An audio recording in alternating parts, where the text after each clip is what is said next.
Hello friends, welcome to modern 20.7। चलिए start करते हैं आपका जूलॉजी बॉटनी का पेपर एनालिसिस जो कि व्हाट्सएप के द्वारा भेजा गया है। ठीक है, और एक इंग्लिश का भी आया है जो ज़्यादा क्लियर नहीं है, लेकिन मैं कोशिश करूंगा कल उसको मैं थोड़ा क्लीन करके आपको एनालिसिस करा दूंगा आपके लिए। ठीक है, इंग्लिश के बाद आपका अगर एसएसटी का कोई स्टूडेंट्स है और हिंदी का है तो मुझे व्हाट्सअप कर दीजिए अपना क्वेश्चन पेपर, मैं आप लोगों का भी पेपर एनालिसिस करा दूंगा। क्वेश्चन नंबर पहला है, प्रभावी शिक्षण सहायक सामग्री वह है जो, तो इसका ऑप्शन नंबर डी हो जाएगा राइट आंसर, जो कि ऑलरेडी लगा हुआ है, क्वेश्चन सही है। और जिसने भी ये पेपर भेजा है उनके ज़्यादातर क्वेश्चन सही हैं, एक दो क्वेश्चन को छोड़कर उनका पेपर बहुत अच्छा हुआ है। ब्लूम ने ज्ञानात्मक पक्ष को कितने भागों में बांटा है, तो ये भी इनका सही लगा हुआ है, टिक 6 में बांटा है। प्रक्षेपित शिक्षण सामग्री का उदाहरण हो जाएगा आपका अपेक प्रोजेक्टर, अपारदर्शी प्रोजेक्टर। नेक्स्ट है, निर्माणात्मक मूल्यांकन का मुख्य उद्देश्य क्या है, तो विद्यार्थियों के अधिगम को बढ़ाना। नेक्स्ट है, किस शिक्षण पद्धति में शिक्षक सक्रिय भागीदारी को प्रोत्साहित करने के लिए प्रश्नों की एक श्रृंखला प्रस्तुत करता है, तो प्रश्नोत्तर विधि है ये सुकरात की। ठीक है, नियम जो विषय वस्तु के प्रस्तुतिकरण को आसान बनाते हैं कहलाते हैं मेथड ऑफ टीचिंग, शिक्षण की विधियाँ। इनमें से किस कौशल से पूर्व ज्ञान का पता चलता है, तो राइट आंसर हो जाएगा प्रस्तावना कौशल। सूक्ष्म शिक्षण चक्र में शिक्षण के कितने मिनट होते हैं, तो 6 मिनट हो जाएगा राइट आंसर। नेक्स्ट है, उच्च प्राथमिक स्तर पर जीव विज्ञान शिक्षण का सबसे महत्वपूर्ण उद्देश्य क्या है, तो 9 का राइट आंसर हो जाएगा आपका तर्क संगत सोच विकसित करने के लिए।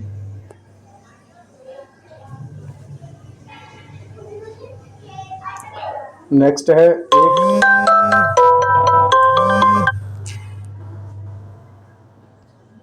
आपका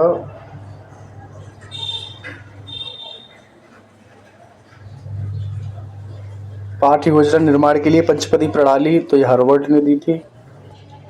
नेक्स्ट है, इनमें से कौन भावात्मक पक्ष से संबंधित नहीं है, तो राइट आंसर हो जाएगा ऑप्शन नंबर बी एप्लीकेशन या अनुप्रयोग।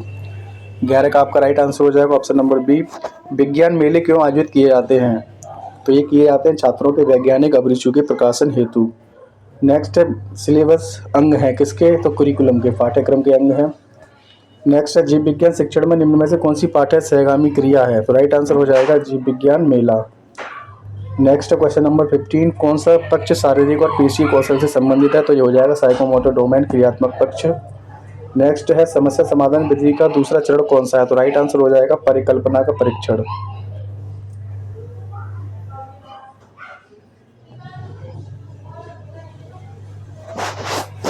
नेक्स्ट है, जब वास्तविक वस्तुओं का उपयोग करना संभव ना हो तो उसके स्थान पर सर्वोत्तम शिक्षण सहायक सामग्री का उपयोग किया जा सकता है, तो मॉडल हो जाएगा राइट आंसर। नेक्स्ट है, निम्न में से कौन सा सिद्धांत पाठ्यक्रम निर्माण से संबंधित है, 18 का राइट आंसर हो जाएगा ऑप्शन नंबर ए। पाठ्य पुस्तक शिक्षण के उपकरण का आधा हिस्सा है, किसने कहा, तो ये कहा था प्रोफेसर कीटिंग।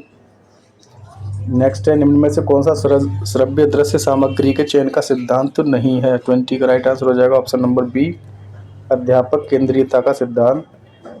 नेक्स्ट है, मेंडल ने किस नियम का प्रतिपादन किया, राइट आंसर हो जाएगा जेनेटिक्स या आनुवांशिकी। कौन सी जीव विज्ञान की शाखा नहीं है, तो राइट आंसर हो जाएगा भूविज्ञान। नेक्स्ट है, हर्बर्ट उपागम के सोपान है, तो ये सभी प्रस्तुतिकरण, सामान्यीकरण, अनुप्रयोग, ये सभी उपागम है। आगमन विधि में क्रम में बढ़ते हैं, तो विशिष्ट से सामान्य की ओर।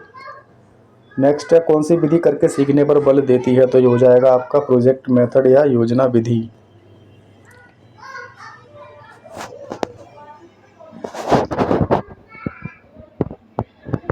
जीव विज्ञान शिक्षण में दृश्य श्रव्य सामग्री है, तो आपका हो जाएगा ये टीवी। एक प्रभावी कक्षा कक्ष के वातावरण का मूल तत्व है, तो live interaction of teacher and students. Shyam पट्ट के प्रयोग में कौन सी सावधानियां बरतनी चाहिए, तो ये उपरोक्त सभी इसका राइट आंसर हो जाएगा। श्रव्य दृश्य सामग्री वे सहायक सामग्री हैं जो सीखने की त्रिकोणीय प्रक्रिया यानी प्रेरणा, वर्गीकरण और उत्तेजना को पूरा करने में मदद करती है, तो 29 का राइट आंसर हो जाएगा C V Good, Carter V Good. 29 का option number B is right answer. 30 का आपका डी हो जाएगा राइट आंसर। पाठ्य सहगामी संबंधी गतिविधियों में भागीदारी से विकसित होती है, तो इसका आपका सी राइट आंसर हो जाएगा। जीव विज्ञान शब्द को सर्वप्रथम किसने दिया, तो लेमार्क एवं ट्रेविरेनस ने। ग्रीक शब्द बोटेनिकोस का अर्थ है वनस्पति विज्ञान। नेक्स्ट है सूक्ष्मदर्शी की खोज किसने की? सूक्ष्मदर्शी 34। वैसे तो ये जॉनसन ने की थी, ठीक है, सबसे पहले। इसमें अगर ऑप्शन के अकॉर्डिंग देखा तो विलियम हॉर्वे राइट आंसर हो जाएंगे। माध्यमिक स्तर पर पाठ्यक्रम निर्माण के सिद्धांत हैं, उपयोग सभी हो जाएंगे राइट आंसर। नेक्स्ट है सूक्ष्म शिक्षण सत्र के दौरान शिक्षक की क्या भूमिका है? तो विशिष्ट कौशल शिक्षण, कौशल व अभ्यास व निखार करना। 36 का राइट आंसर हो जाएगा ऑप्शन नंबर बी। 37 का आपका राइट आंसर हो जाएगा ऑप्शन नंबर डी। नेक्स्ट है जीव विज्ञान के प्रयोगों को प्रदर्शित करने के लिए कौन सी श्रव्य दृश्य सामग्री उपयुक्त है? तो प्रक्षेपित छवि अथवा वीडियो। नेक्स्ट, रचनावादी दृष्टिकोण से सीखने की प्रक्रिया में अधिक सक्रिय भूमिका निभाता है अधिगमकर्ता। पाठ योजना शिक्षक के शिक्षण को परिसीमित कर देती है, किसने कहा? तो 40 का राइट आंसर हो जाएगा ऑप्शन नंबर डी, NL बोसिंग। नेक्स्ट है निम्न परिभाषा किसने दी है? पाठ्यक्रम को मानव जाति के संपूर्ण ज्ञान तथा अनुभवों का सार समझना चाहिए, तो फ्रोबेल हो जाएंगे राइट आंसर। नेक्स्ट है निम्न में से छात्र केंद्रित शिक्षण विधि नहीं है? 42 का राइट आंसर हो जाएगा आपका ऑप्शन नंबर सी, ह्यूरिस्टिक विधि। व्याख्यान विधि होती है शिक्षक केंद्रित। शिक्षण की परियोजना विधि या प्रोजेक्ट मेथड विधि को प्रतिपादित किया किलपैट्रिक ने। नेक्स्ट है इनमें से कौन सी शिक्षण विधि नहीं है? तो टोली विधि शिक्षण विधि नहीं है। नेक्स्ट है निम्न में से किस विधि को ह्यूरिस्टिक विधि के नाम से जाना जाता है? तो राइट आंसर हो जाएगा खोज विधि। सूक्ष्म शिक्षण में किसका विकास होता है? तो कौशल विकास, स्किल डेवलपमेंट। जीव विज्ञान शिक्षण में ब्लूम के ज्ञानात्मक स्तर में कौन सा पद संबंधित नहीं है? तो ग्रहण करना हो जाएगा आपका राइट आंसर। जीव विज्ञान की प्रकृति में समाहित है, तो उपयुक्त सभी हो जाएगा इसका राइट आंसर। नेक्स्ट है जीव विज्ञान का जनक किसे कहा जाता है? तो राइट आंसर हो जाएगा अरस्तु। आनुवांशिकी लक्षणों का वाहक है डीएनए। डीएनए की फुल फॉर्म है डिऑक्सी न्यूक्लिक अम्ल। सिम्पसन ने क्रियात्मक पक्ष को किस वर्ष प्रस्तुत किया था? तो 1969 बिल्कुल राइट आंसर है। श्याम पट्ट पर कार्य करते समय शिक्षक को कितने एंगल पर खड़े होना चाहिए? तो 45 डिग्री। ज़्यादातर कुछ सब क्वेश्चन सही ही हैं इसमें जो भी टिक लगे हुए हैं। जीव विज्ञान में क्षेत्र भ्रमण क्यों महत्वपूर्ण होता है? तो ये जीव विज्ञान से संबंधित सूचना एकत्रित करने में सहायक है, राइट हो जाएगा। पाठ्यक्रम कलाकार शिक्षक के हाथ में एक साधन है जिससे कि पदार्थ यानी शिक्षार्थी को अपने आदर्श यानी उद्देश्य के अनुसार अपनी चित्रशाला या स्कूल में चित्रित कर सके। यह कथन किसका है? कनिंघम राइट आंसर है। अनुमूल्यन की योग्यता आती है भावात्मक पक्ष में।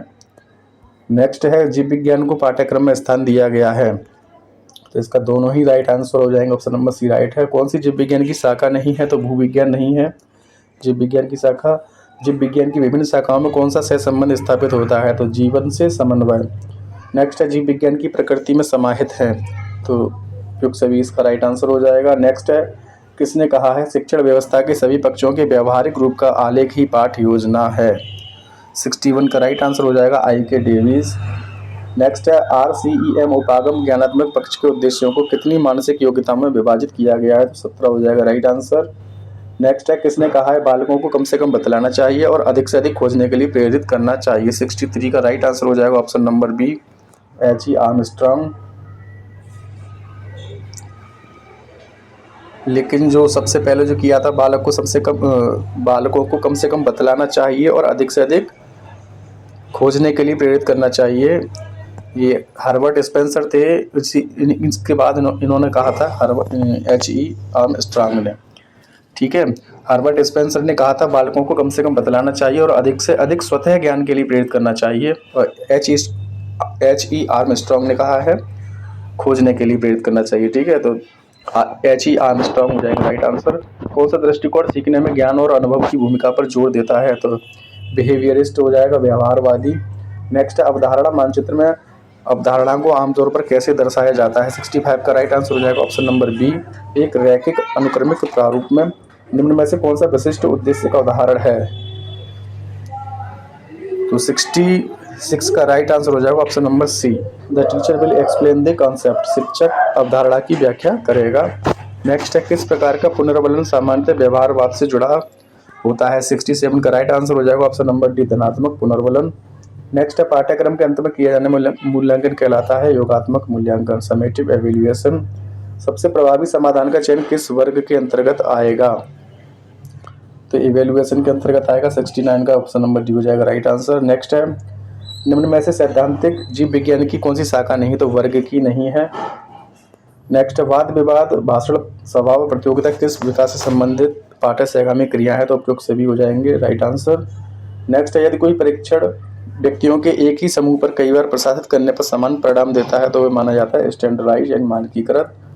नेक्स्ट है, जीव विज्ञान शिक्षण में ई लर्निंग की संभावित चुनौती निम्नलिखित से कौन सी है, तो हो जाएगा ऑनलाइन संसाधनों तक सीमित पहुंच। नेक्स्ट है, RCEM का विस्तृत रूप है, बिल्कुल करेक्ट है, regional college of education Mysore. मूल्यांकन का वह प्रकार जो किसी शैक्षिक कार्यक्रम की समाप्ति पर छात्रों की उपलब्धि हेतु नियुक्त किया जाता है, वह है योगात्मक समेटिव। तो चैनल पर नया तो चैनल को सब्सक्राइब कर लीजिए, बेल आइकन को प्रेस कर दीजिए ताकि आने वाली वीडियोस की नोटिफिकेशन मिलती रहे। और जिसका भी SST है या हिंदी है वो भी अपने क्वेश्चन पेपर को व्हाट्सएप कर सकता है। धन्यवाद।